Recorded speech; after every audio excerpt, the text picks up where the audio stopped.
Bom dia a todos. Sejam bem-vindos à teleconferência da Porto Seguro S.A. para a discussão dos resultados referentes ao segundo trimestre de 2020.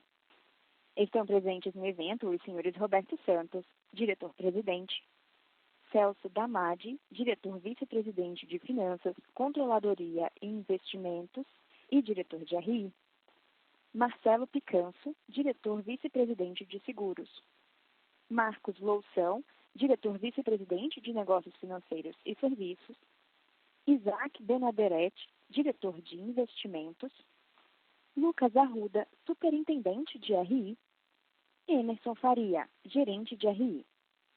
Informamos que a apresentação está sendo gravada e traduzida simultaneamente para o inglês. Todos os participantes estarão apenas ouvindo a teleconferência durante a apresentação da empresa e, em seguida, iniciaremos a sessão de perguntas e respostas, quando maiores instruções serão fornecidas.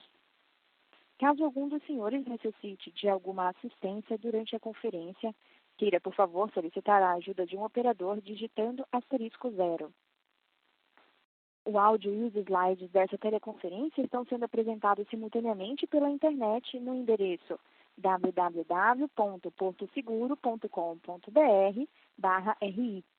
Nesse endereço, os senhores identificarão o banner com o título Teleconferência, que os conduzirá à plataforma da apresentação. Perguntas podem ser feitas também pela plataforma de webcast, clicando-se no ícone Pergunta ao palestrante. Essas perguntas podem ser encaminhadas a qualquer momento e estarão sendo respondidas ao vivo durante essa teleconferência. Antes de prosseguir, gostaríamos de esclarecer que eventuais declarações que possam ser feitas durante essa teleconferência, relativas às perspectivas de negócios da Porto Seguro, projeções e metas operacionais e financeiras, constituem-se em crenças e premissas da diretoria da companhia, bem como informações atualmente disponíveis. Considerações futuras não são garantias de desempenho. Elas envolvem riscos, incertezas e premissas, pois se referem a eventos futuros e, portanto, dependem de circunstâncias que podem ou não ocorrer. Investidores devem compreender que condições econômicas gerais, condições da indústria e outros fatores operacionais podem afetar o desempenho futuro da Porto Seguro e podem conduzir a resultados que diferem materialmente daqueles expressos em tais considerações futuras. Agora gostaríamos de passar a palavra à companhia. Por favor, podem prosseguir. Bom dia a todos. Roberto Santos falando.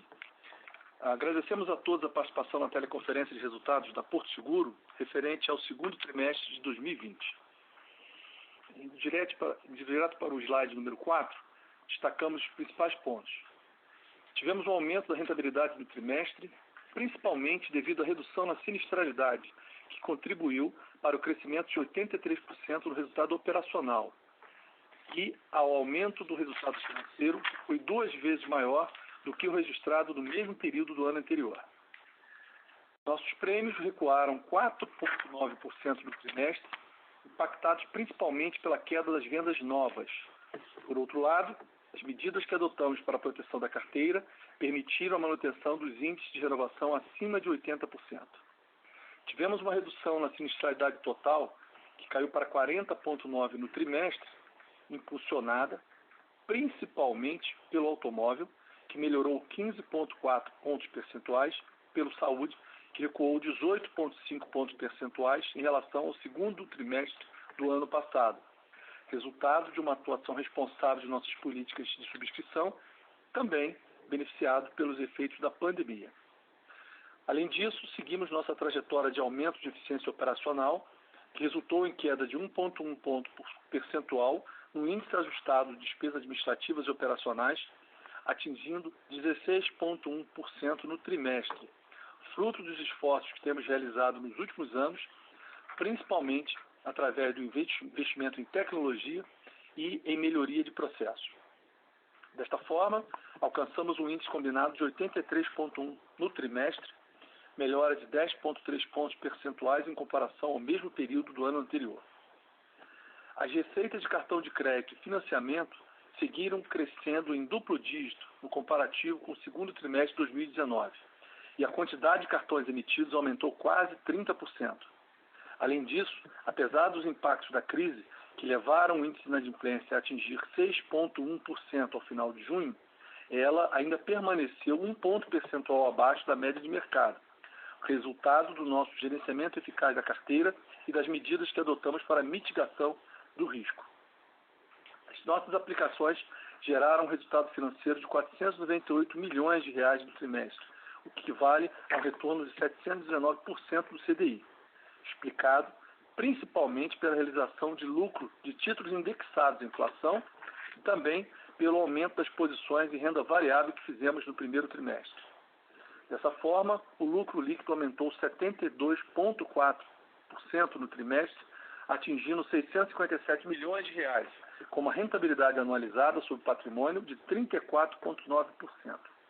No semestre, o lucro foi de R$ 885 milhões, representando um crescimento de 30% em relação ao mesmo período de 2019 e uma rentabilidade de 23,2%. A partir deste trimestre, passamos a incluir no release de resultados uma seção para comunicar os fatores ESG da Porto Seguro, que tem um histórico relevante de atuação ambiental e social, bem como total observância das melhores práticas de governança, aliando cada vez mais essas iniciativas à sua estratégia de negócio. Um exemplo relevante dessa atuação foi o lançamento no final do semestre da campanha Meu Porto Seguro, um programa que irá gerar 10 mil postos de trabalho temporários, ajudando pessoas que buscam uma oportunidade de trabalho e capacitação nesse momento difícil, gerando leads para os corretores e para a empresa. Ao longo da apresentação, vamos falar sobre esse projeto e outros da Porto Seguro. Gostaria mais uma vez de agradecer a todos os funcionários, corretores, prestadores, acionistas e investidores pela parceria e reafirmar nossa confiança na superação desse momento pelo qual estamos passando, além de desejar muita saúde a todos. Bom, agora eu vou pedir ao Celso, nosso vice-presidente, para continuar comentando com mais detalhes os principais resultados do segundo trimestre e também do primeiro semestre de 2020. Muito obrigado. Bom dia a todos, o Celso Damadi falando, obrigado pela participação no nosso call, que eu vou começar na página 5, falando sobre o nosso crescimento de receitas operacionais do trimestre e do semestre. Então, nossas receitas cresceram 0 ponto no acumulado do semestre e tendo crescido 3,2 no trimestre.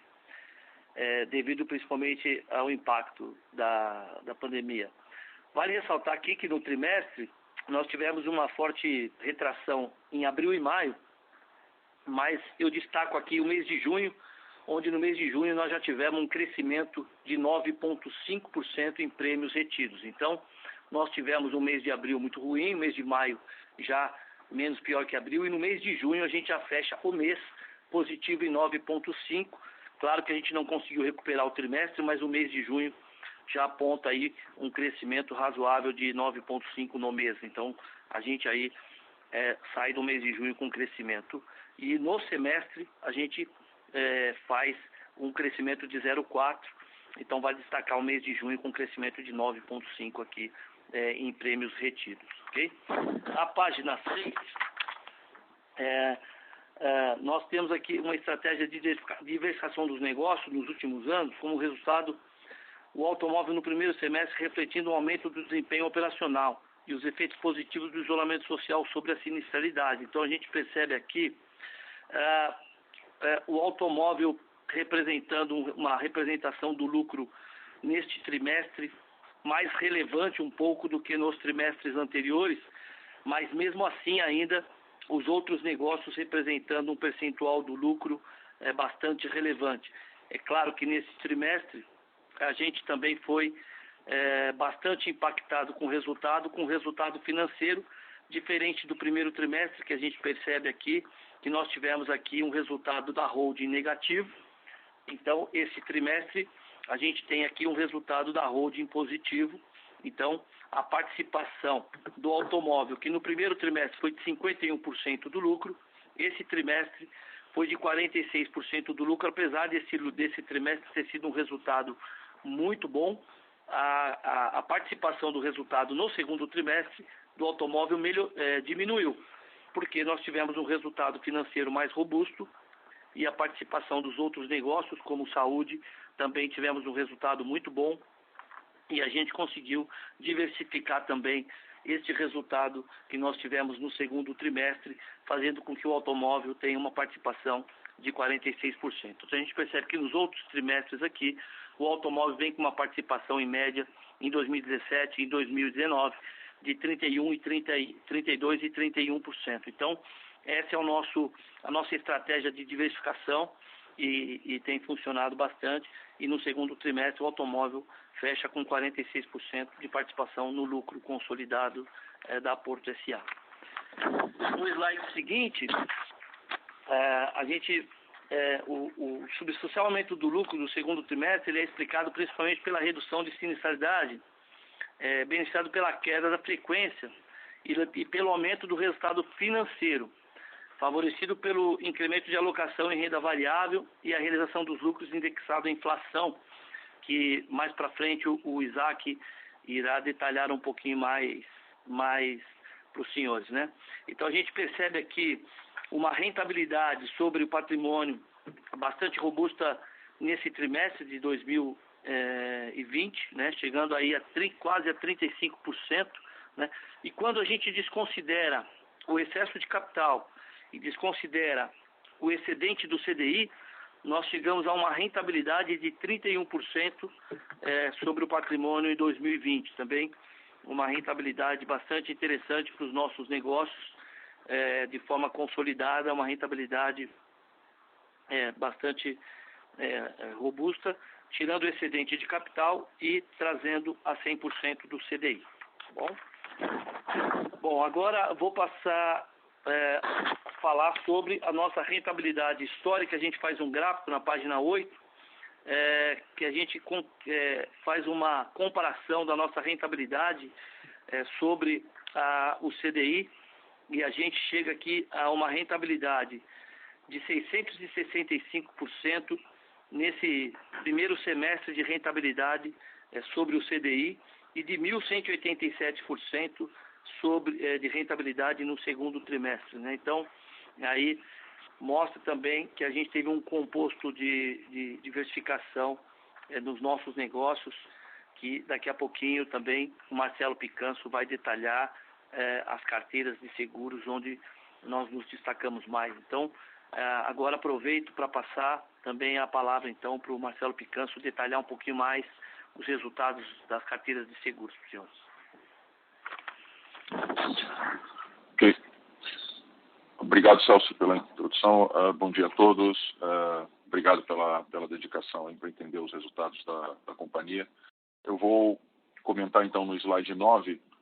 Tivemos um trimestre com decréscimo de prêmios da ordem de 4,9%, obviamente impactados pela uma leve retração em função da venda de seguros novos. Desculpe, o 4,9% é a leve retração. Os seguros novos foram bem afetados pela pandemia, até em função do fechamento das lojas, da venda de veículos, diminuição de venda de veículos novos e usados. Então, isso afetou mais fortemente o prêmio de automóvel, que no trimestre caiu 9,9%. Entretanto, outras carteiras mantiveram a trajetória de crescimento de duplo dígito, como o Saúde e o Odonto. Tivemos uma leve retração no Vida de 1,3% e no patrimonial de 6,7%, isso em função um pouco da dinâmica com as empresas, né, e de contato. E esse impacto foi bem mais forte nos meses de abril e maio. Junho nós já percebemos uma melhoria, né, ou seja, uma queda bem menos acentuada e mais recentemente, inclusive, praticamente o empate aí com os números que nós tínhamos no ano passado para praticamente todas essas carteiras, né, além das que já estavam crescendo positivamente. Isso também, apesar da questão da pandemia ser mais crítica e aguda nesses meses, acreditamos que tem aí algum efeito mais para frente que eu vou comentar, de mudanças de risco, né, de perfil de risco, e é diferente entre as carteiras. Então, passando aqui para falar um pouco do índice combinado, tivemos uma melhoria olhando para trás no segundo trimestre, expressiva de resultado, conforme já colocado. Tivemos 10,3 pontos percentuais a menos no índice combinado, em razão, diria, de dois efeitos, né? Em parte, nós já estávamos recompondo o resultado antes da pandemia vir, no primeiro trimestre de 2020, especialmente no automóvel, onde nós estamos percebendo uma pressão de resultado, e estávamos recompondo subscrição aí com medidas de preço e medidas de aceitação. E, em cima disso, né, então já tinha um preço ali um pouco mais conservador, e em cima disso tivemos o fenômeno da pandemia. Então, a gente teve dois efeitos aí conjugados, né, tanto no numerador quanto no denominador, e isso ajudou a melhoria da sinistralidade no geral. Adicionalmente a isso, continuamos, apesar do prêmio, isso eu gostaria de destacar, né, apesar do prêmio não ter vindo do jeito que nós gostaríamos, ou ter tido uma queda expressiva em automóvel, que é a nossa principal carteira aí, com mais de 60% do total de prêmios, mesmo assim nós conseguimos reduzir a despesa administrativa em 1,4 pontos percentuais. A DEL subiu um pouco, 0,3, mas no final a gente teve de líquido aí, em relação ao segundo trimestre de 2019, um ganho total de 1,1%, 1,1 pontos percentuais, o que é bastante relevante considerando uma queda no prêmio, né? Ou seja, se o prêmio tivesse vindo de uma forma mais pungente, como nós temos uma parte de despesas fixas aqui que não pode ser desconsiderada, essa melhoria teria sido ainda maior, né? E o índice combinado no semestre, que a gente dilui um pouco o efeito agudo da pandemia, ele melhorou em 5,7 pontos percentuais, levando o nosso resultado de seguros no segundo TRI, né, a atingir 552 milhões, né, e 36% de retorno sobre capital. E no semestre, 747 milhões, né, 748, arredondando melhor, e com um retorno sobre capital aí nos 6 meses de 31%.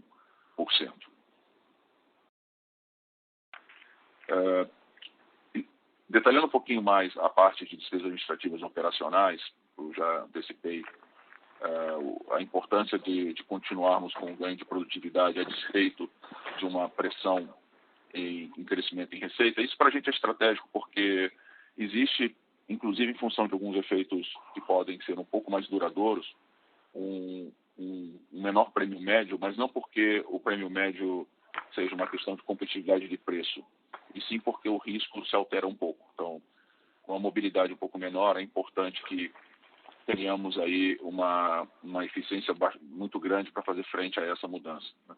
Então, acho que o ganho aqui no primeiro semestre de 0,9 pontos percentuais e no TRI de 1,1 ponto percentual é bastante importante olhando estrategicamente para uma carteira onde a margem é 5%. Né? Então, isso é muito estratégico para nós também, né? E a despesa administrativa e operacional de seguros, quando a gente coloca ela um pouco mais em perspectiva no tempo, olhando não o período curto de 12 meses, mas sim alguns anos, nós vemos aí que de 2015 a 2019, né, ela teve uma queda de 6%, né, então uma queda nominal de 6%, né, enquanto que o IPCA acumulado no período chegou a 18%. Então, é um ganho muito importante para a gente, né, essa parte do ganho de eficiência aqui para viabilizar um negócio de seguros e melhorar a inclusão securitária, né, e a competitividade da companhia.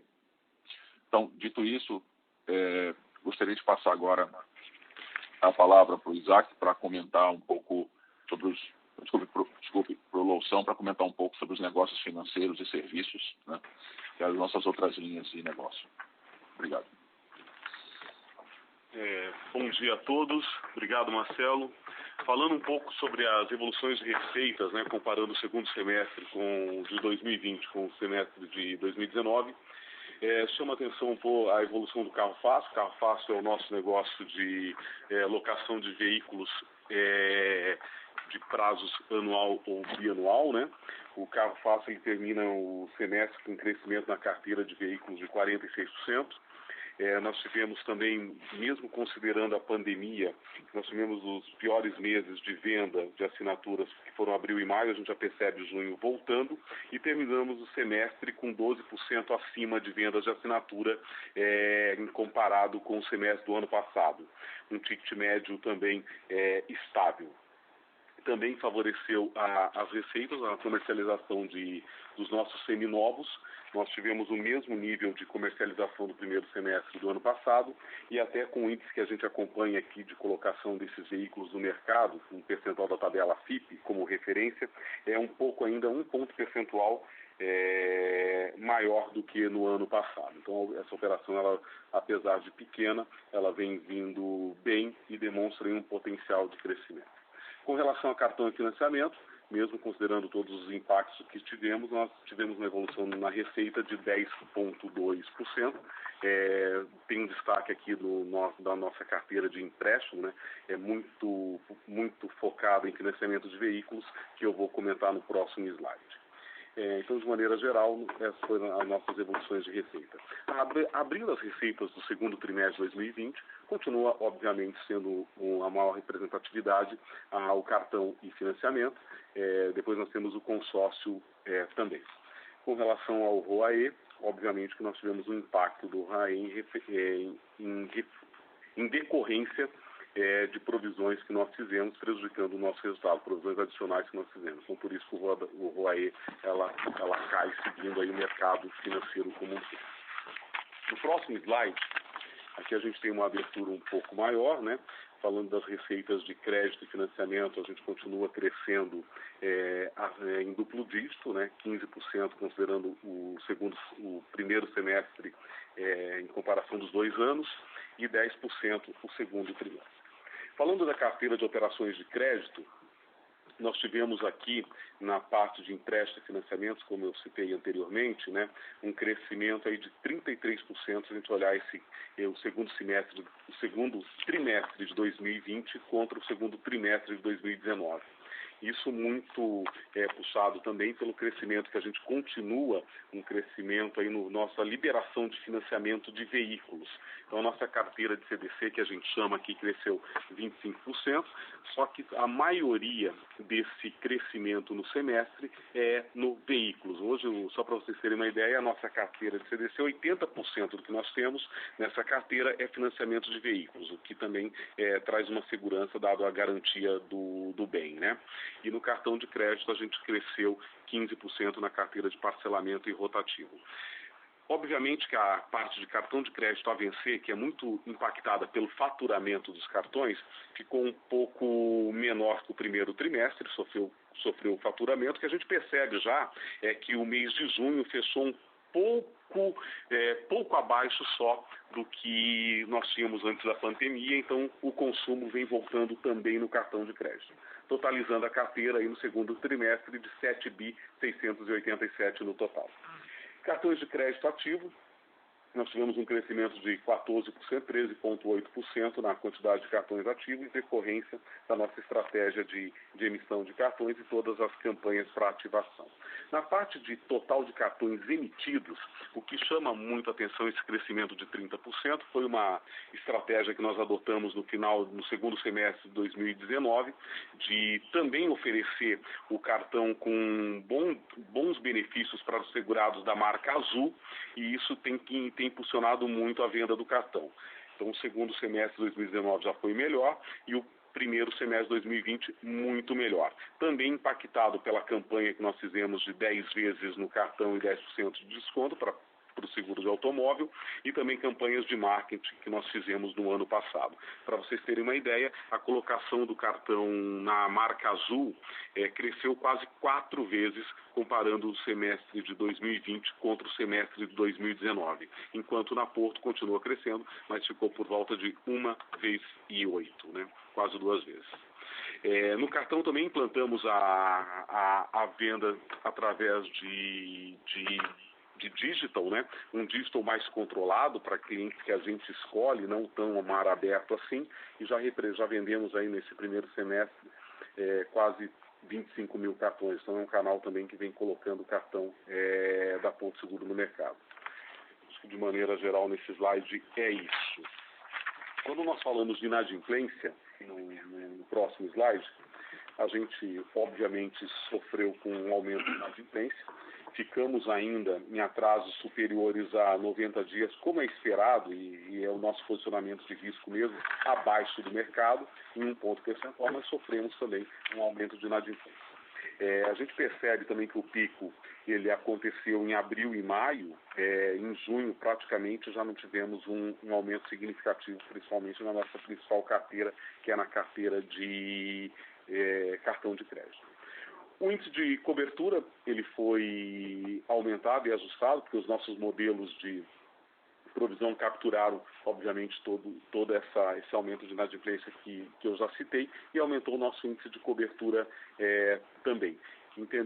Considerando também que nós tivemos, principalmente no crédito direto ao consumidor, no CDC, empréstimos, também uma carteira que foi renegociada, né, no instrumento que nós fizemos, acompanhando o mercado financeiro, de que se o cliente quisesse postergar o pagamento do seu financiamento de veículo, do seu empréstimo, ele poderia fazer por 60 ou 90 dias. Nós tivemos uma carteira também que foi impactada por isso, mas uma carteira muito menor que a do mercado proporcionalmente falando, e esse PDD adicional ele acaba cobrindo também eventuais problemas que a gente possa ter com essa ação.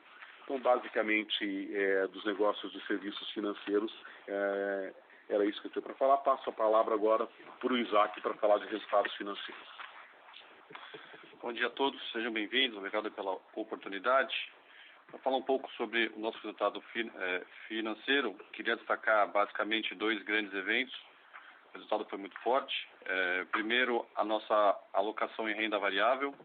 Houve um incremento dessa alocação ao longo do primeiro TRI, e a forte valorização que tivemos no segundo semestre nas nossas ações trouxeram esse resultado positivo. Essa posição ao longo do TRI acabou sendo reduzida, mas ainda assim encontra-se num patamar acima do que carregávamos anteriormente.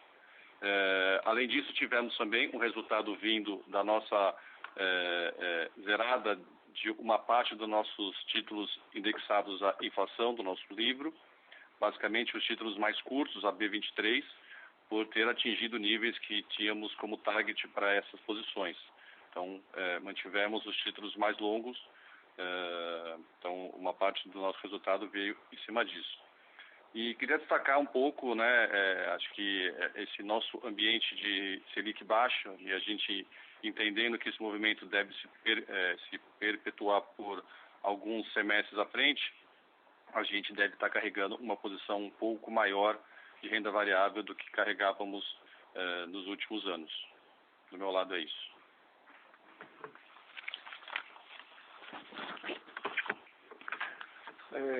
Eu vou falar um pouco sobre o que nós já avisamos anteriormente, que a partir desse TRI, passamos a incluir uma seção de fatores de ESG no release de resultados. A ideia é comunicar melhor aos investidores a nossa atuação nas esferas ambiental, social e de governança.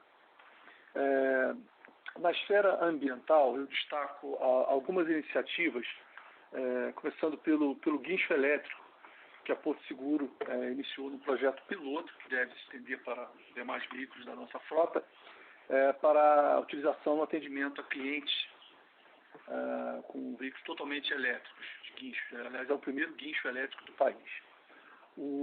Queria falar também um pouco sobre o programa Passo Certo, em que os nossos prestadores fazem atendimento a clientes utilizando o transporte público de metrô, obviamente que em uma distância atendida pela rede. Também chama atenção por atendimento feito através de bikes, que todos esse conjunto, além de diminuir o impacto das operações da empresa no meio ambiente, obviamente trazem significativas reduções de despesas operacionais. Ainda na linha ambiental, destaco a nossa Renova, a nossa linha de negócio que recicla peças de automóveis salvados e disponibiliza para reuso com qualidade e garantia da Porto Seguro. E também, não menos importante, total respeito ao nosso meio ambiente. Aqui dentro da empresa temos também o nosso painel de ecoeficiência. temos programas de coleta seletiva, de gestão de recursos hídricos e de energia. Na questão da energia, destaco a implementação há muitos anos do programa Hora da Terra, que somente ele gerou uma economia de mais de 1 milhão de quilowatts no ano passado. Destaco também o nosso programa de instalação de placas solares na grande maioria dos prédios da própria Porto Seguro, desde 2018, gerou uma economia de 700 mil quilowatts, que é bastante importante. E também iniciamos, recentemente, um programa de disponibilização de recarga para veículos elétricos em todos os nossos centros automotivos, iniciando aqui por São Paulo, e também temos no nosso estacionamento aqui da Matriz. Na esfera social, chama atenção por nosso programa Meu Porto Seguro, lançado agora no final do semestre, tem por objetivo gerar renda e 10 mil de postos de trabalho temporários, com um pagamento de uma receita de 1.500 mensais por mês durante 3 meses. Nesse programa, os participantes realizarão cursos de capacitação online, totalmente gratuitos, e se habilitarão para promover os produtos e serviços da Porto, gerando leads, que serão oportunidades de negócio, tanto para corretores como para a nossa empresa. Destaco também que durante a pandemia, além de apoiar nossos stakeholders e a sociedade em geral, através de diversas ações sociais de saúde, bem como um grande número de doações em diversos segmentos, a Porto Seguro também aderiu ao manifesto, foi uma das empresas iniciaram um movimento Não Demita, se comprometendo a não reduzir seu quadro de colaboradores durante a crise. Em relação aos programas já recorrentes durante muitos anos, nós temos o Instituto Porto Seguro, que potencializa o desenvolvimento de projetos sociais e culturais no nosso entorno e junto ao público com os quais a nossa empresa se relaciona. Destaco também a atuação da Associação Crescer Sempre, que se propõe a suprir a demanda de educação e capacitação profissional na comunidade de Paraisópolis, aqui em São Paulo. Por fim, na esfera de governança, eu queria lembrar que desde o IPO em 2004, Porto Seguro faz parte do novo mercado, segmento de estágio das empresas com mais alto nível de segurança corporativa da B3. Além disso, a empresa também faz parte do IGC, Índice de Ações com Governança Corporativa Diferenciada, e do ITAG, Índice de Ações com Tag Along Diferenciado, que reúne as companhias que oferecem ao acionista minoritário maior proteção em caso de alienação de controle. A Porto Seguro sempre privilegiou a transparência e equidade, assim como respeito aos seus acionistas, buscando seguir as melhores práticas de governança corporativa. Atualmente, a empresa é administrada por um conselho de administração composto por 7 membros, sendo 3 deles independentes, um comitê executivo composto por um CEO, esse que vos fala, e 5 vice-presidentes que juntos administram 22 diretorias diferentes de negócios, além da atuação de um conselho fiscal e dos comitês estatutários de auditoria de pessoas, de remuneração, risco integrado, investimentos, ética e conduta e, mais recentemente, instalados os comitês de marketing e digital. Bom, estes eram os principais aspectos operacionais financeiros e agora também de ESG que gostaríamos de destacar em nossa apresentação. Bom, agora nós vamos iniciar a nossa sessão de perguntas e respostas. Obrigada. Iniciaremos agora a sessão de perguntas e respostas. Caso haja alguma pergunta, queiram, por favor, digitar *1. Ou, alternativamente, as perguntas podem ser encaminhadas pela plataforma de webcast. Ícone Pergunte ao palestrante. Obrigada. Nossa primeira pergunta vem de Thomas Peredo, de BTG Pactual. Bom dia a todos. Eu tenho 2 perguntas, né? A primeira seria se vocês pudessem dar um pouquinho mais de cor, né, que o Picanso comentou, sobre como está vindo prêmios, né, no finalzinho de junho e julho também, por cada linha de negócio, né? A impressão que eu fiquei do que ele comentou durante a apresentação é que você teve uma melhora boa em todas as carteiras, né, praticamente. Mas se você pudesse entrar um pouquinho mais no detalhe de como é que está se comportando cada carteira, né, auto, seguros de saúde, de vida, e também dar um pouco mais de cor de como que tem se comportado a renovação desses prêmios e também como que está o preço, né? Pressão em preços, né? Tanto durante o segundo trimestre como agora, que você já tem uma certa... A gente continua ainda tendo restrições, mas a princípio já estão voltando a alguma normalidade, né? E a segunda pergunta, se vocês pudessem dar um pouco mais de cor também sobre a inadimplência, né? Teve um aumento no NPL e a gente consegue observar que diminuiu um pouco o gap com o sistema, né? E se vocês pudessem dar também um pouco mais de detalhe de o quanto da carteira foi renegociada, né? O quanto que você teve que foi renegociado por 60 dias e o quanto por 90 dias, e se a perspectiva para frente, né, do que vocês já estão vendo de clientes que já estão voltando a pagar, se o nível de inadimplência, né, e de cobertura que vocês têm atualmente já é confortável ou se a gente pode esperar um pouco mais de provisões adicionais para frente. Obrigado.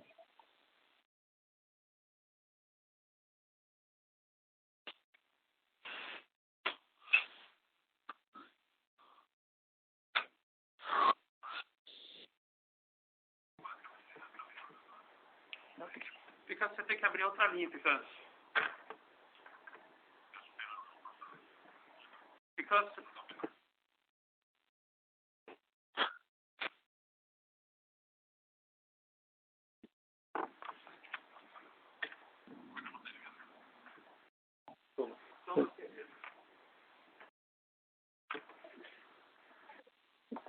Thomas, vocês conseguiram escutar? Sim. Thomas, é o Marcelo Picanço falando. Vou responder a primeira pergunta, tá? Sobre a questão da evolução dos prêmios de seguro. De fato, aí mais para o final do TRI, né, a gente viu uma recuperação aí já voltando para terreno positivo na maior parte das carteiras. Tem alguma oscilação em automóvel. Quando a gente olha automóvel, aí tem, assim, também tem um crescimento marginal em relação a maio, né, junho. E é que junho do ano passado foi muito forte, né? Aí também tem que ter cuidado com a base, tá? Mas diria que todas as carteiras estão melhorando muito aí o crescimento, né? Praticamente quase todas já em terreno positivo, praticamente zerando as quedas, tá? Então a gente está bem mais confiante no segundo semestre, né? Mesmo que tenha esse arrasto da pandemia, né, que não é só o aspecto agudo, tem um pouco do aspecto crônico que a gente tem que conviver até que uma vacina de fato seja descoberta, de estar em crescimentos aí em terreno positivo nas carteiras, né? Isso tem sido muito importante para a gente, essa retomada, e tem também sido fruto de ajustes que nós temos feito, não apenas em variáveis mais clássicas, como preço para competitividade, para adequar a competitividade. Como eu falei, nós começamos o ano com uma questão mais conservadora de preço, especialmente automóvel, e a gente já conseguiu ajustar isso e também usar outras técnicas e de revisão também de portfólio de produtos, né? Cláusulas, portfólio de produtos, deixando de uma forma mais competitiva o jeito que a gente oferta. Então, isso são questões mais orgânicas, mas que estão levando aí, sim, a um crescimento bem melhor, né, para o final do trimestre. Thomas, com relação às perguntas sobre inadimplência e índice de cobertura, né, no geral, o que a gente percebe, né? Que, vou até iniciar aqui falando sobre o nosso índice de cobertura, que os nossos modelos capturaram bem esses atrasos, e se a gente não tiver uma segunda onda ou uma questão de desemprego mais acelerada do que nós estimamos aqui, esse índice ele já contempla o que foi a inadimplência do primeiro semestre e está confortável nesse sentido. Tá? Quando nós falamos um pouco da nossa carteira de renegociação, a renegociação que eu citei, ela aconteceu mais na parte de empréstimos, né? Então financiamento de veículo ou até mesmo capital de giro e financiamento para a nossa cadeia interna aqui, que a gente não faz muito mar aberto, empréstimos clean. Tá? Então cadeia entende-se que são os nossos corretores, os nossos prestadores de serviço e também a carteira de consignado, né? nós tivemos de renegociação por volta de 15% da carteira, enquanto no mercado teve um percentual maior do que esse. A inadimplência dessa carteira renegociada ainda tem algumas coisas para vencer, né? Entendendo que a gente fez bastante dessa carteira em abril e maio, mas a inadimplência que ela está vindo das primeiras faixas é uma inadimplência um pouco pior do que a carteira não renegociada, mas não muito pior, até abaixo de alguns cenários aqui que nós tínhamos mais conservadores para esse indicador. Falando da carteira do cartão de crédito, como eu mostrei lá, a nossa parte de parcelamento de fatura até andou um pouco de lado, ela não cresceu muito como a gente esperava, então também está controlada. A inadimplência sim subiu, ela subiu, teve um pico aí em maio, praticamente junho ficou com o mesmo indicador de maio, mas mostra uma desaceleração. A ponto até da gente ficar um pouco preocupado com receitas e não com inadimplência, porque algumas faixas de atraso até 15 dias, elas estão menores do que eram antes da pandemia. Então, inadimplência, a gente entende que o índice de cobertura está adequado, e a gente acha que, se não tiver nenhum fato novo, deve caminhar nesses mesmos índices para os próximos trimestres. Comparado com o mercado, aqui tem um ajuste de séries, né? De fato a gente diminuiu a distância do mercado, porque nós estávamos num crescimento mais acelerado que o mercado também nos últimos trimestres. Então isso explica um pouco por que diminuiu essa diferença do mercado. Espero ter respondido. Não, perfeito, super claro. Muito obrigado pelas respostas. A nossa próxima pergunta vem de Giovana Rosa, de Bank of America. Oi, bom dia a todos. Obrigada pela oportunidade de fazer pergunta. Eu também tenho duas perguntas. A minha primeira pergunta é em relação à sinistralidade entre os segmentos. Se vocês puderem falar um pouquinho como vocês esperam que o nível de sinistralidade se comporte até o fim do ano, se ele deve voltar para a média histórica ou se tem alguma demanda represada aí que vocês esperam que aconteça no próximo trimestre. Enfim, se puderem comentar um pouquinho sobre isso. E a minha segunda pergunta é em relação à proposta que está no Senado em relação ao cap das taxas do cartão de crédito, né? Se puderem falar como que vocês esperam que isso afete vocês, e o se vocês pretendem fazer uma redução do limite caso passe, se puderem comentar um pouco sobre isso, seria bom. Obrigada. Oi, Giovana, é o Marcelo Picanso falando. Bom, com relação à sinistralidade, excelente pergunta. Assim, a gente tem aqui alguns efeitos diferentes, né? Vou comentar um pouco por carteira. Acho que no automóvel, a gente tem aí já um aumento de mobilidade, porém a gente, possivelmente daqui até o fim do ano, pode ter realmente uma quilometragem média menor, né?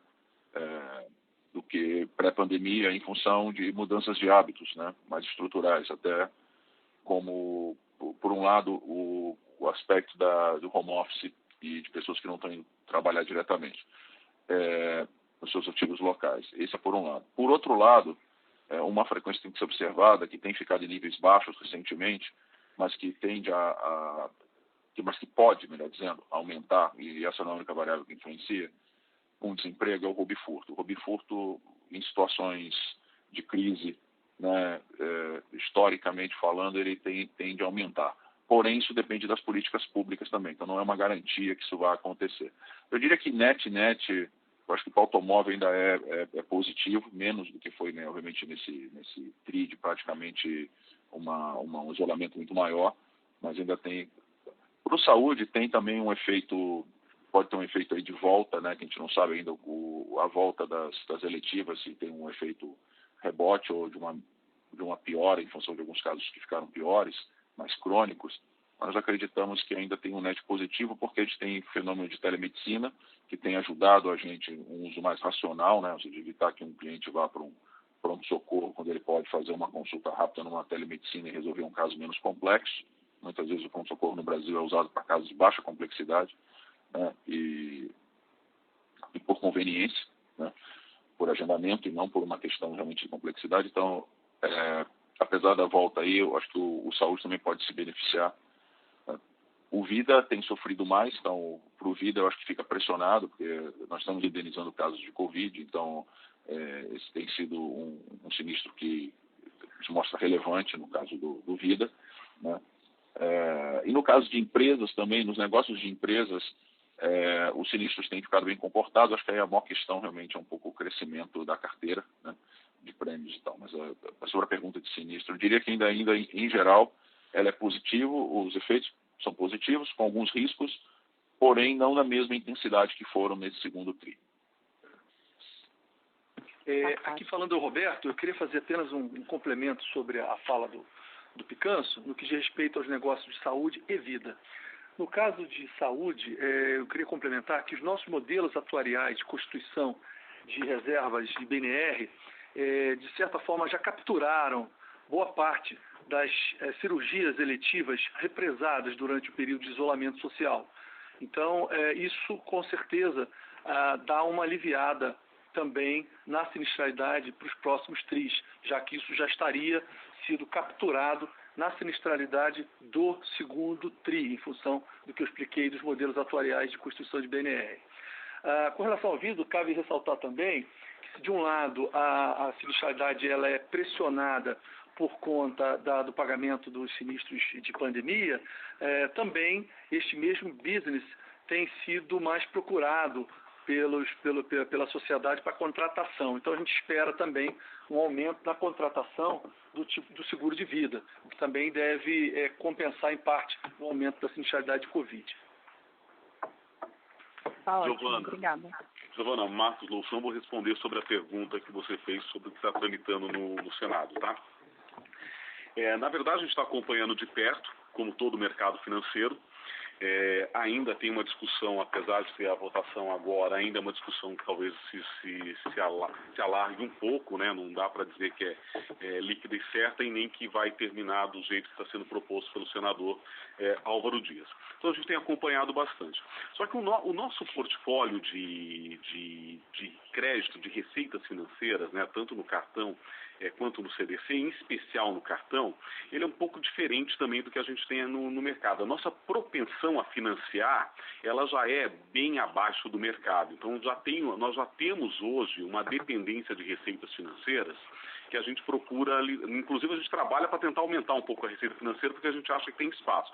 Mas do outro lado, nós temos cobranças de tarifas, a gente não abre mão da cobrança de anuidade, por exemplo, que é uma receita importante, e nós temos também toda a composição de negócios aqui dentro da Porto Seguro, que a gente acredita que pode ser produtos desenvolvidos para contrabalancear a receita caso aconteça alguma coisa mais forte quanto um cap de juros, tá? Então a gente tem acompanhado e se preparado para ter produtos aí complementares para a gente continuar trazendo a rentabilidade dentro da carteira.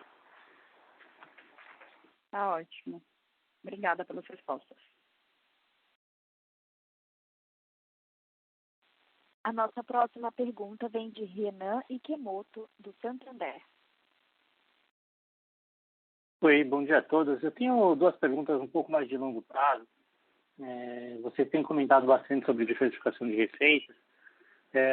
Mais para frente, o que vocês acham que deve ser o sustentável da participação de receita de alta? A gente deve ver alguma coisa abaixo de 30%? E do outro lado, qual que é o cavalo que vocês estão apostando que deve crescer mais? Se é a parte de serviços financeiros ou a parte de seguro-saúde? E também, minha segunda pergunta é só um pouco de update sobre toda a parte digital que vocês estão trabalhando, né? Especificamente aí a base única e a plataforma de vendas online.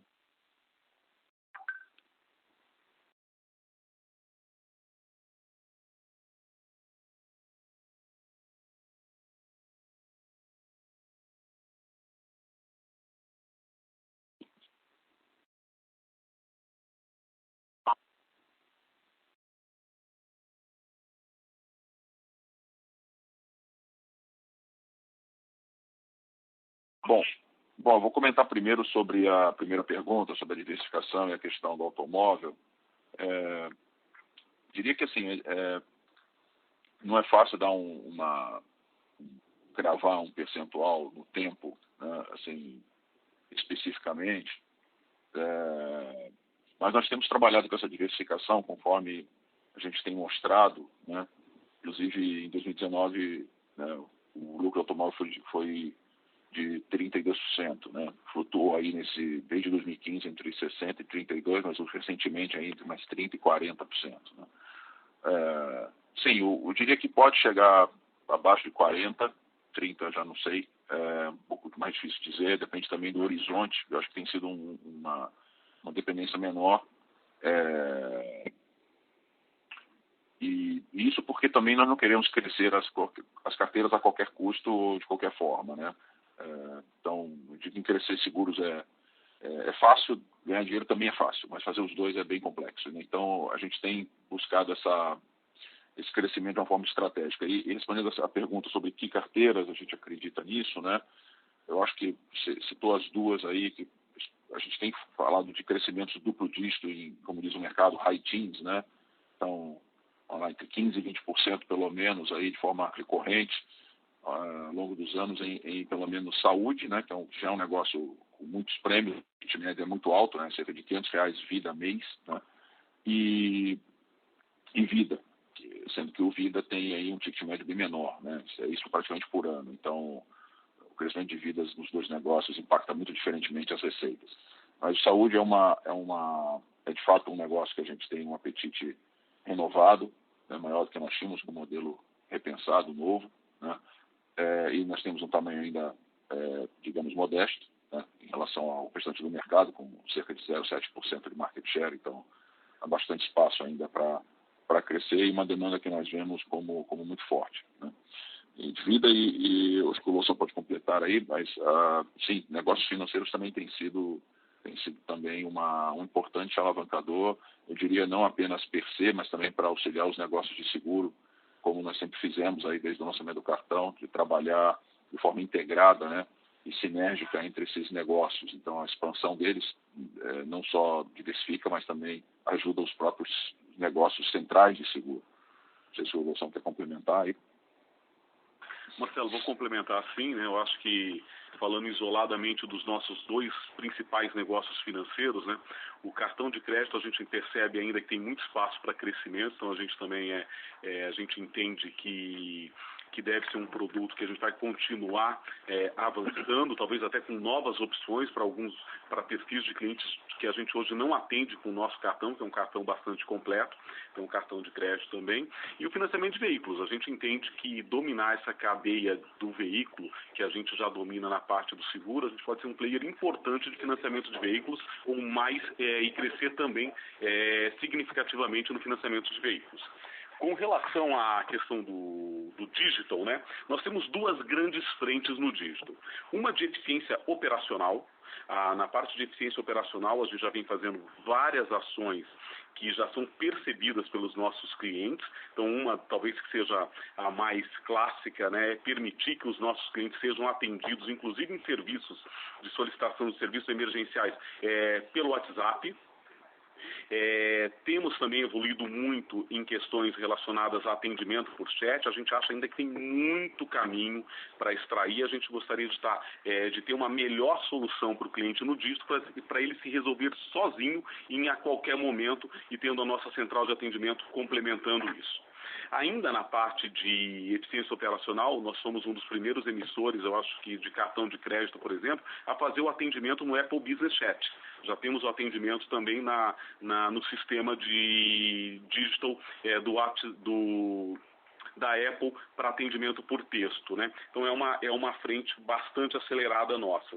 Entendendo, nós estamos desenvolvendo também um app que integra vários negócios nossos. Nesse sentido, nós já temos aí o app do cartão de crédito com mais de 1 milhão de clientes que utiliza todos os meses, e esse app vai ser utilizado também por todos os nossos clientes. Ou seja, nós vamos partir já de uma base de clientes com app bastante grande. Então, nós vamos integrar hoje os nossos apps de uma maneira a ficar mais presente na vida dos nossos clientes e deixá-lo o atendimento mais simples. Se eventualmente ele quiser ter o atendimento por telefone, obviamente vai ter, mas ele vai ter o atendimento por mensagem ou texto de uma maneira muito simples também. Essa centralização de plataformas digital para o cliente vão permitir que a gente também faça melhores ofertas cross, de produtos cross, considerando o momento de vida do cliente e as informações que a gente possa utilizar nesse sentido.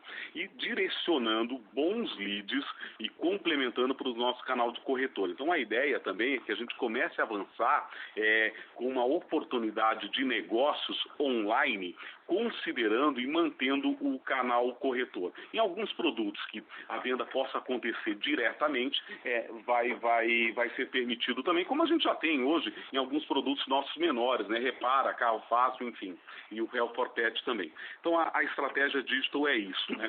2 grandes blocos, eficiência operacional e começar a auxiliar também no processo de venda em 2 momentos, né? Prospecção e geração de lead também para o canal.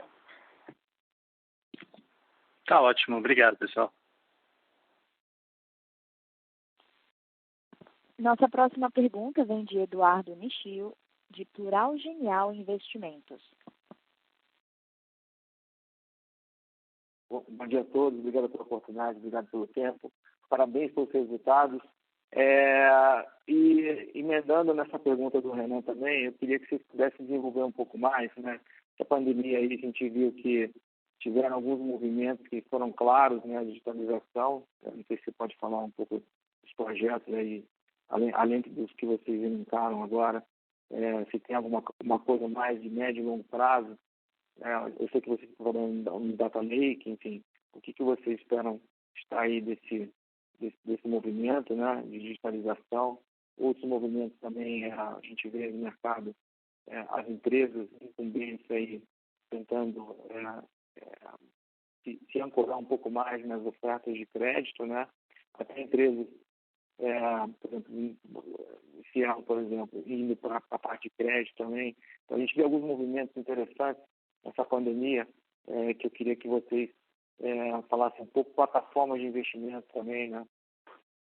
A melhora da oferta da jornada de vendas. Assim, o negócio de vocês é muito tradicional, vocês operam com os corretores, mas não dá para você tentar melhorar um pouco aí, essa jornada, né, de vendas, enfim, ser um pouco mais, talvez mais assertiva nas vendas, aumentar o cross-selling, que é um tópico interessante para explorar. Assim, no longo prazo, se tem um resultado muito forte agora, se dá para a gente esperar, né, no médio e longo prazo, um resultado que não seja, talvez, obviamente não como esse, mas que a gente consiga ver mudanças estruturais com a pandemia. A Porto e algumas outras foram poucas empresas que se beneficiaram dessa, em termos de resultado da pandemia, né? Eu queria saber se a gente consegue tratar isso não como um one-off, e sim como uma coisa um pouco mais de médio e longo prazo. O que vocês estão pensando em relação a esse ponto? Aí depois eu faço uma segunda pergunta. Obrigado. Obrigado pela pergunta. Falando um pouco, é o Loução falando aqui, né? Falando um pouco sobre todo esse movimento de transformação digital, né? Porque a gente percebe que na pandemia talvez nós somos arremessados para 2030, né? Então muitas coisas que todas as empresas estavam fazendo, elas foram aceleradas. E na Porto não foi diferente. Nós já temos um programa de transformação digital já implantados há algum tempo. Nós temos uma diretoria de digital.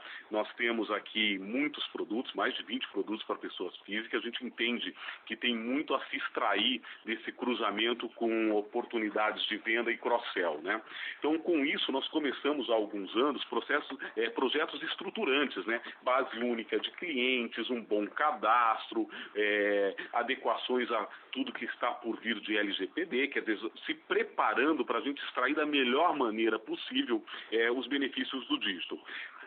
Infelizmente, agora, com a pandemia, né, nós tivemos algumas das nossas iniciativas à prova e nós rodamos muito bem. Nós continuamos a atender de uma maneira muito presente os nossos consumidores, de uma maneira simples, mesmo os nossos funcionários remotamente, utilizando já muitos desses processos transversais que nós criamos ao longo dos anos. Falando um pouco de um exemplo, só para tangibilizar um pouco para você todo esse processo que a gente tem feito, obviamente que a gente tem muito domínio, e os nossos corretores, junto com os nossos corretores, de todo o movimento de cotação de seguros. Isso gera várias oportunidades para os nossos cientistas de dados desenvolver modelos de oferta de financiamento de veículo. E isso a gente já vem fazendo nos últimos 2 anos, o que explica um pouco do nosso grande sucesso aí no financiamento de veículos. Então, só estou querendo aqui fechar esse assunto dizendo que a gente tem processos estruturantes, algumas na parte de atendimento são mais esperadas e disponíveis para os nossos clientes e já foram utilizados na pandemia, e também com negócios, né? Eu dei o exemplo do financiamento de veículo.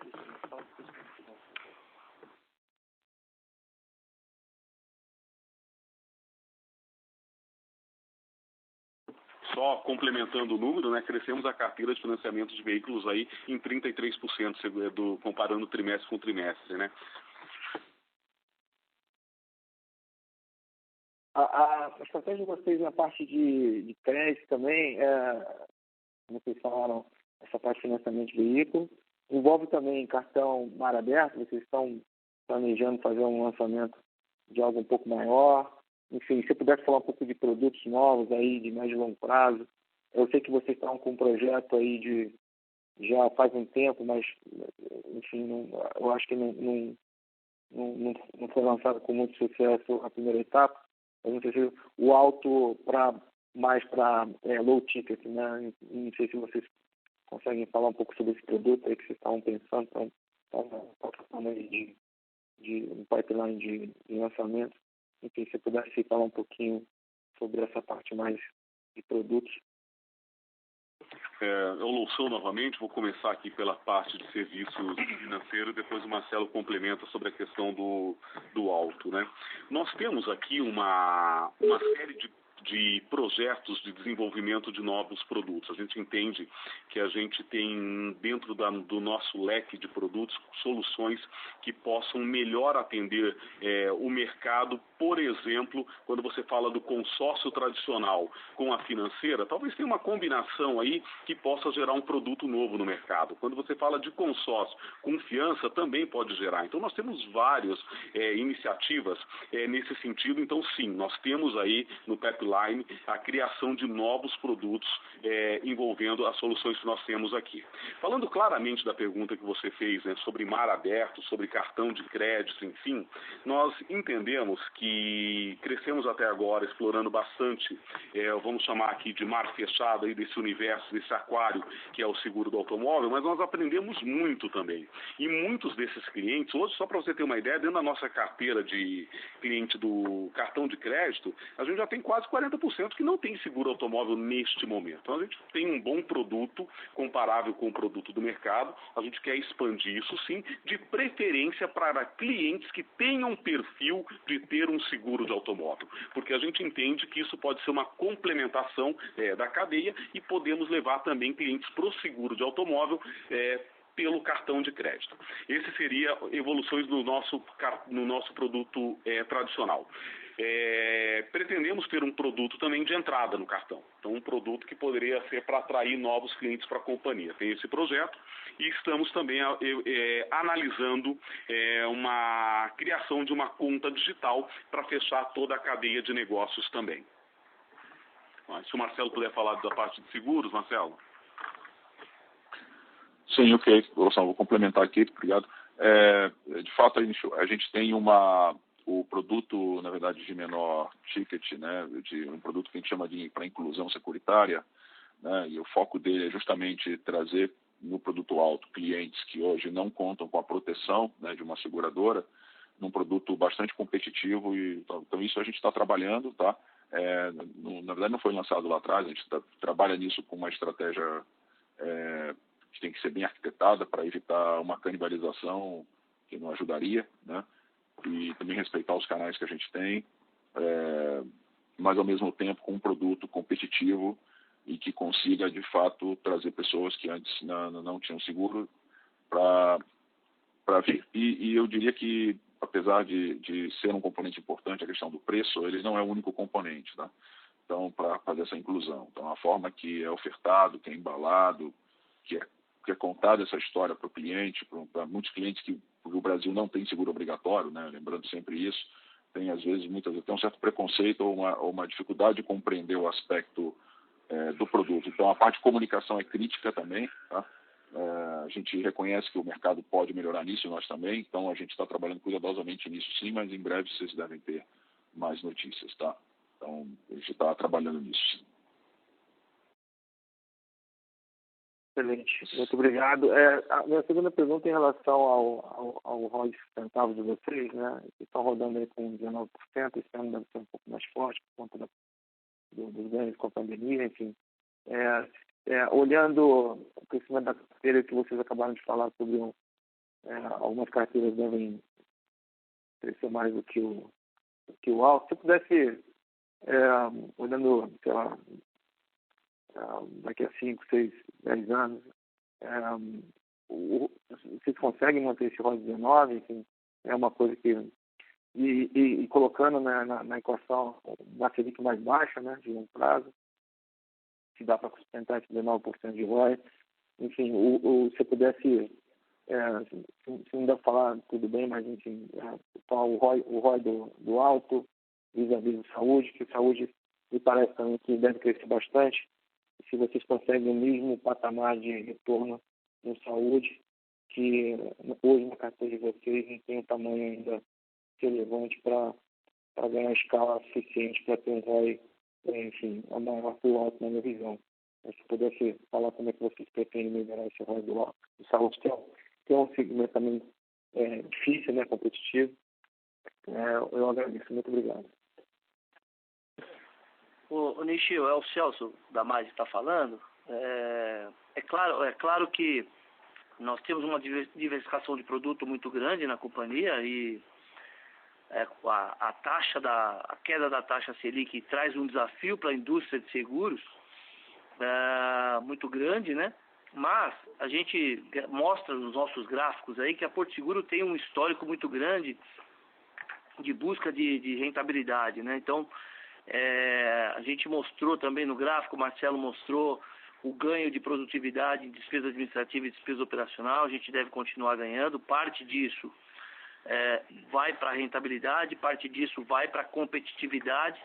A gente tem uma agenda nos próximos anos de crescimento, então esse crescimento vai trazer também mais ganho de produtividade, que vai nos trazer também mais competitividade e um pouco para a lucratividade. A gente não consegue passar isso tudo, essa queda toda da Selic para o preço. Então, na verdade, o que vai acontecer no futuro, a gente vai procurar manter, é claro, a nossa rentabilidade média dos últimos anos.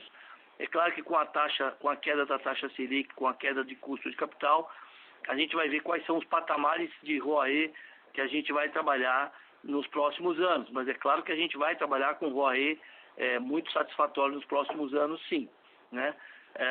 Então a gente acredita que a gente consegue manter o nosso índice combinado num patamar que traga um retorno sobre o patrimônio que a gente sempre buscou oferecer para os nossos acionistas nos últimos anos. Então, é claro que a gente vai fazer essa combinação nos nossos próximos orçamentos, acompanhando essa queda de taxa de juros, trazendo um índice combinado menor para compensar essa queda de taxa de juros e manter o ROE.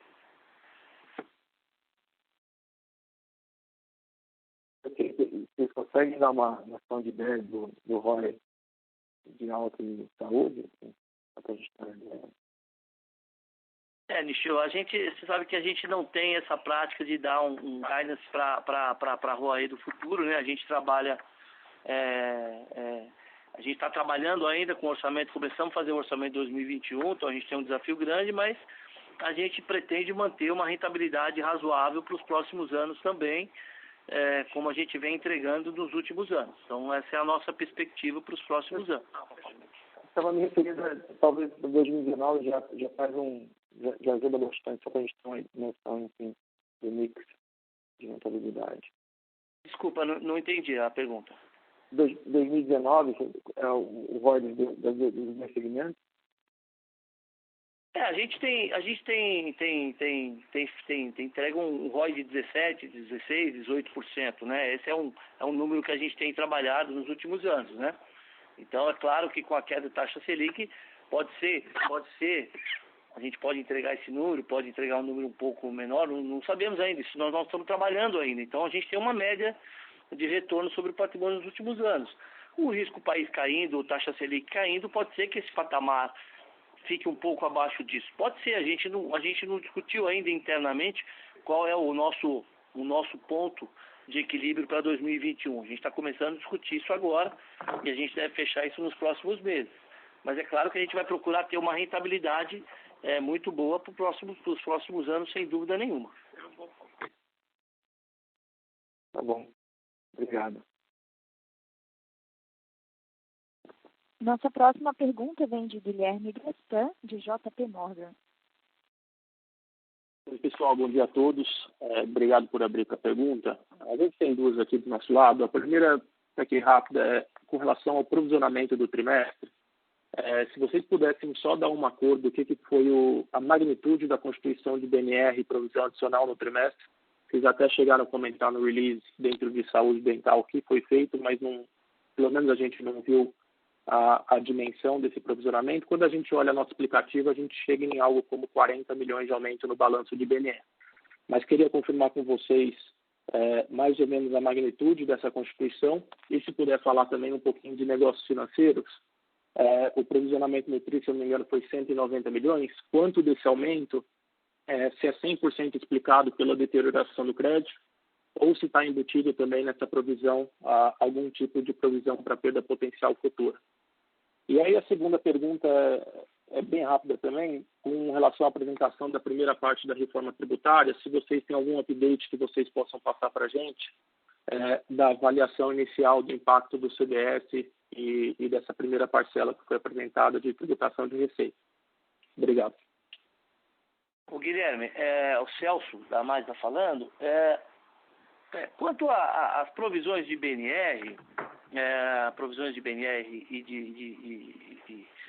e de crédito que nós fizemos, o que a gente fez nesse trimestre foi buscar deixar esse nosso balanço do primeiro semestre de uma forma que a gente não tenha repique de represamento por conta de eventos que a gente entende que tecnicamente já ocorreram nesse trimestre, né? Então, a gente fez uma provisão técnica que a gente acredita que se algum evento ocorrer no segundo semestre que pelo nosso cálculo estatístico, ele já deveria ter sido avisado, por algum motivo o cara não foi no médico por causa da pandemia, né? Então eu sempre gosto de dar um exemplo de alguém que rompeu o ligamento lá em fevereiro e tinha que fazer essa cirurgia e não fez por conta do Covid. Então a nossa provisão, ela tentou abordar esse tipo de procedimento. Então a gente acredita que o nosso balanço está bem robusto para comportar esse tipo de evento. Então, as principais carteiras que sofreram um avanço de BNR foram realmente a carteira de saúde, principalmente, né? Então, eu acredito que a gente fez bastante provisão de BNR considerando esses eventos, né? Na questão do CDC e do cartão de crédito, o Loução já explicou bem. A gente vem nos meses de maio e de junho e de julho também, já com uma carteira mais saudável, já voltando para um nível de inadimplência mais razoável. Também a gente acredita que os nossos modelos de precificação de risco também já capturou bastante esse risco excedente que a gente teve nesses meses de principalmente abril e maio. E a gente também acredita que a pior fase do nosso provisionamento já passou e que as provisões que estão aí são suficientes para esse risco de crédito adicional que a gente teve. A não ser que a gente tenha alguma segunda onda pela frente, mas a gente, por enquanto, nosso cenário base, a gente não acredita nisso, né?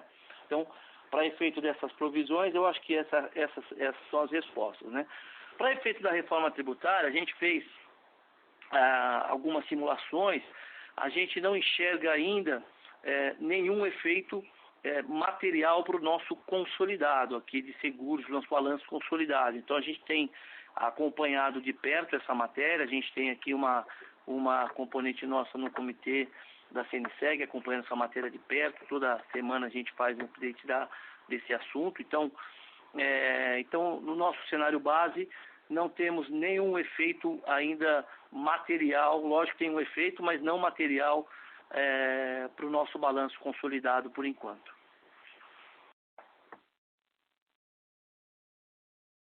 Se você me permite só um follow-up na primeira resposta, em termos de magnitude, vocês podem confirmar mais ou menos se a gente olha algo como 40 milhões na demonstração financeira de constituição em seguros no balanço de BNR. Em grandes números, faz sentido esse 40 ou tem mais constituição em linhas? A gente viu o banco fazer isso, por exemplo, constituição de provisão adicional em outras despesas operacionais. Só para ter certeza que a ordem de grandeza que a gente está olhando está mais ou menos correta. Obrigado. Não, Guilherme, a leitura que você está fazendo não é bem essa, tá? A provisão que tem no balanço é um pouco mais do que isso. Por quê? Porque quando você olha o saldo de balanço, você está olhando o saldo, né? Quando você olha um saldo de BNR, é diferente de um saldo de PDD, por quê? Porque como a gente teve redução de carteira nesse trimestre, em tese o saldo de BNR deveria ser uma redução. Como ele teve um aumento, o valor de BNR a mais que tem no balanço é mais do que 40 milhões, né? Então, é difícil te dizer tecnicamente quanto tem aí de adicional. Então, eu não queria te taxar aqui, te falar um valor de adicional. Eu diria que é mais do que 40 milhões. Então, o valor que você vê é 40, mas o que a gente fez adicional é um pouco mais do que isso. Então, essa diferença que você está vendo não é assim, a leitura não é essa a diferença. O que a gente fez adicional é mais de 40 milhões. Tá bom? Perfeito, super claro. Obrigado. Não havendo mais perguntas, gostaria agora de passar a palavra para a companhia para as considerações finais. Eu gostaria de agradecer novamente a todos que participaram da nossa teleconferência de resultados, pelas perguntas, pelas contribuições e pelo interesse na Porto Seguro. Gostaria de reforçar também que, se vocês tiverem ainda dúvidas adicionais, sintam-se à vontade para visitar a seção de Relações com Investidores em nosso website www.portoseguro.com.br ou então entrar em contato diretamente com a nossa equipe de Relações com Investidores. Muito obrigado. Obrigada. A teleconferência da Porto Seguro está encerrada. Agradecemos a participação de todos e desejamos um bom dia.